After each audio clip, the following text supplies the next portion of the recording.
So in the next 15 minutes, I'm going to hand over the floor to Mr. Dennis Ngosa. I've already introduced him.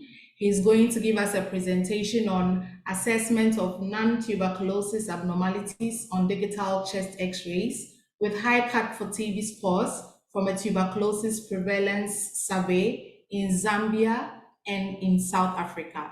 So Mr. Dennis Ngosa, the floor is yours.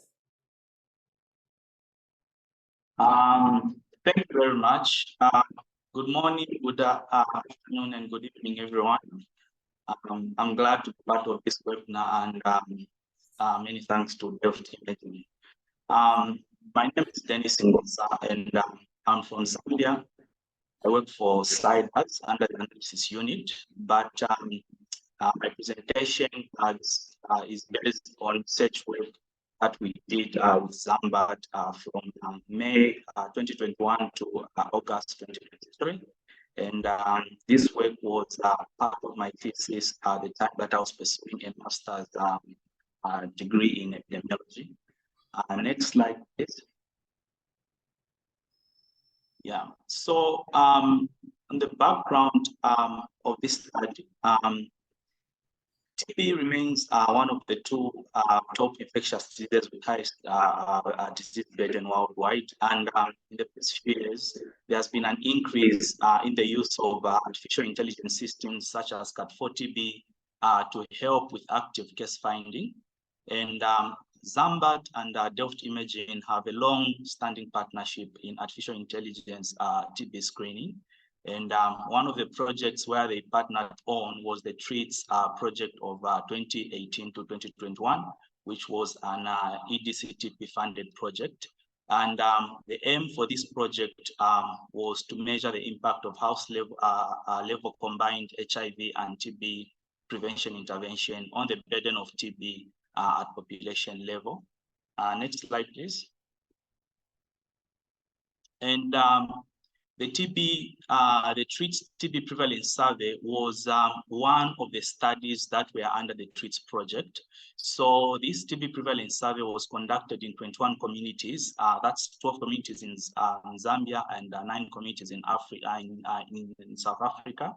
And the aim for this TB prevalence survey was to assess the impact of universal testing and treatment intervention on the prevalence of bacteriologically confirmed pulmonary TB. Next slide, please. And here what we are seeing the field processes that happened during the TREATS TB prevalence survey, whereby there was household enumeration of individuals, and then the individuals that visited the mobile field sites, there was symptomatic screening as well as chest X-ray screening that was done. And this was followed by assessment of sputum eligibility. Then sputum collection was conducted. Then the TB status was then determined through the review of chest X-rays as well as through clinical review meetings. Next slide, please. So these clinical review meetings, the main aim was simply to just determine what was a TB case and what was not a TB case. But then it was actually observed that not all individuals that actually had a high CAD4TB score actually had TB. So this was based on CAD4TB version 5 that was used at that time. So then at this point, more interest grew in trying to do another nested study to try and quantify the non-TB abnormalities on this specific group of chest X-rays that had a high CAD4TB score, but TB was not diagnosed. Next slide. So then this now takes us into the study of assessment of non-TB abnormalities. And the overall aim for this study was actually to investigate non-TB abnormalities identified on digital X-rays with high CAD4TB scores from a TB prevalence survey in Zambia and South Africa. And two specific objectives. The first one was to determine the prevalence of non-TB abnormalities on digital X-rays with high CAD4TB scores. And the other one was to characterize non-TB abnormalities on digital X-rays with high CAD4 TB scores. Next slide, please. In the methodology for this study is that it was a cross-sectional analysis that we did nested under the TB prevalence survey.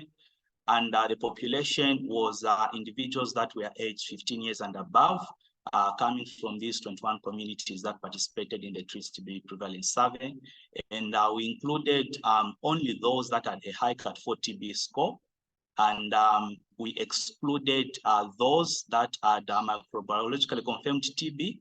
We also excluded the ones that were on TB treatment during the TB prevalence survey. We also excluded those that had a self-reported history of TB. So the study's sample size was 525 individuals. These were the individuals that met the selection criteria for this study. And the main outcome variable for this study was non-TB abnormalities. Next slide, please. So they extracted 525 images of these individuals, were then given to external consultant radiologists. So we partnered with 2 of them. And these consultant radiologists had over 20 years of experience in image reading. So 2 separate online accounts were developed, and the readers, the radiologists were blinded from each other. And we did a pilot reading on about 20 images. And then the main reading of these images happened from February up to March 2022. Next slide. So what we are seeing here is the study flow chart. So starting, since it was nested under the TB prevalence survey, what we are seeing on top there is that a total of 122,381 individuals were enumerated, and out of these, 83,092 were eligible. And from these that were eligible, only 49,556 individuals visited the mobile field sites during the TB prevalence survey. And out of these, 49,047 had chest X-rays with CAD4TB taken. And then out of these, 1,877 had high CAD4TB scores. So from these 1,877, after removing those that had were diagnosed with TB, then we also removed those that had a self-reported history of TB, and those that were currently on TB treatment during the TB prevalence survey. That is how we now remain with 525 individuals as a sample for our study. Next slide, please.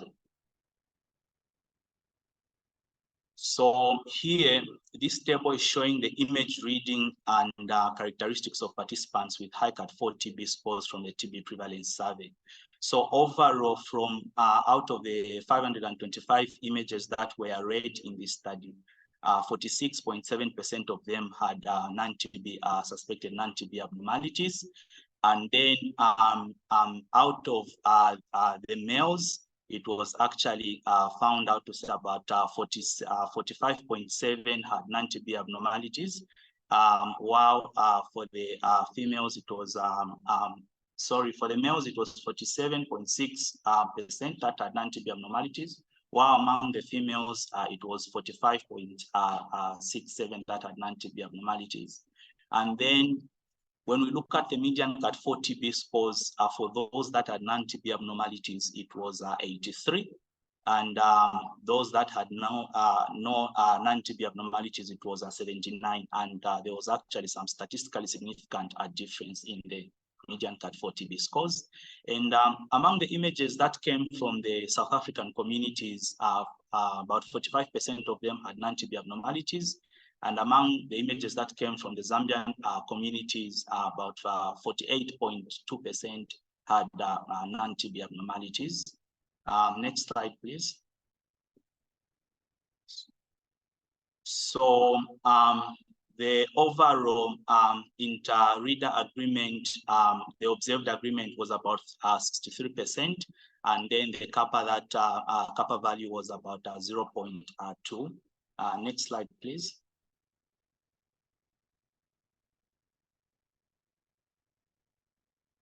Next, yeah. So this table is now showing the prevalence of the non-TB abnormalities on these digital chest X-rays that had high CAD4TB scores. So a total of 26 non-TB abnormalities were reported, and then we characterized them into the anatomical region where they were actually found.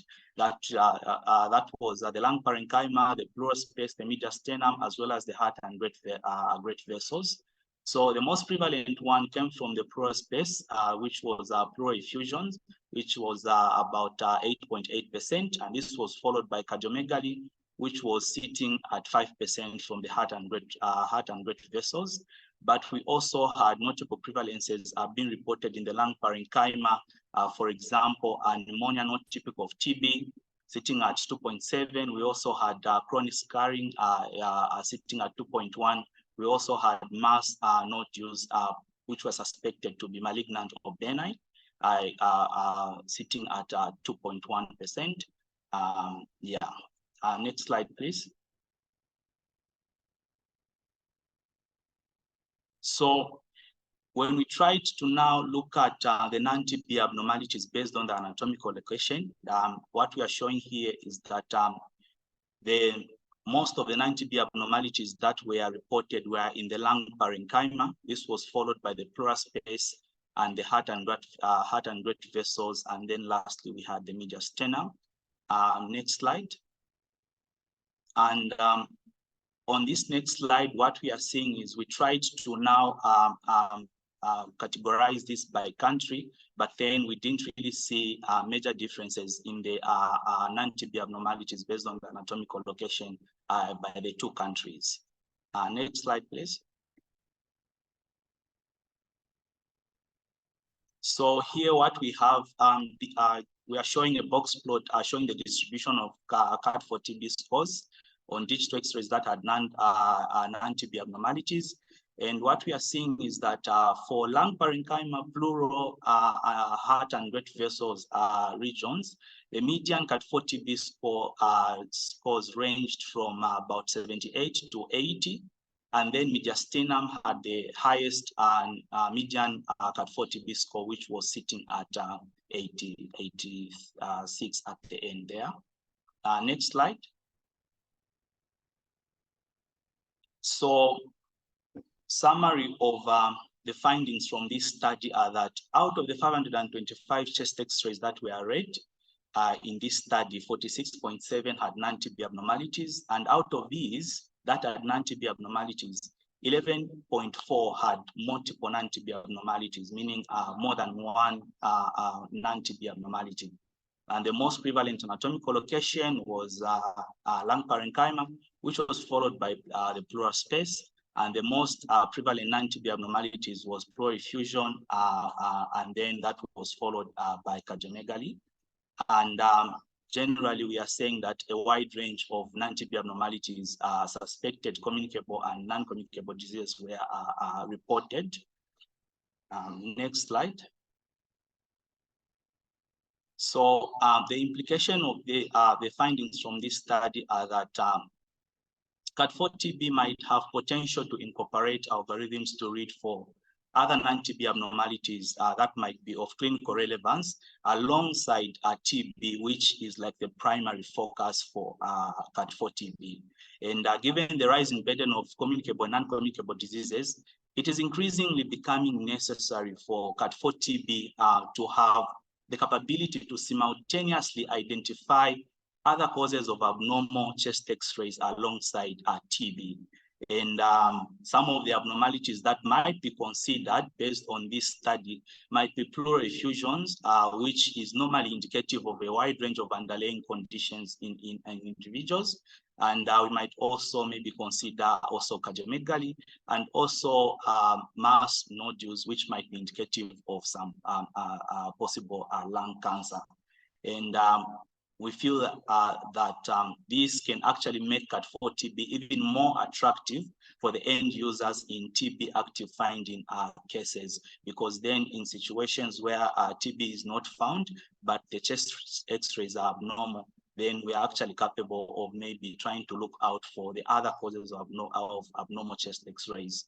And this might be very useful, especially in low to middle income countries like Zambia, that do not routinely screen for non-TB abnormalities due to a wide range of challenges, among them shortages of qualified radiologists.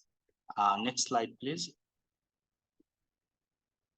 So the strengths and the limitation of this study is that under the strength, we had partnered with consultant radiologists with over 20 years of experience in image reading, and they had experience in doing similar work in other TB prevalence surveys. And we also had a long list of abnormalities to read for, which brought out about 26 non-TB abnormalities. And the radiologists were also blinded from one another to avoid a reader bias.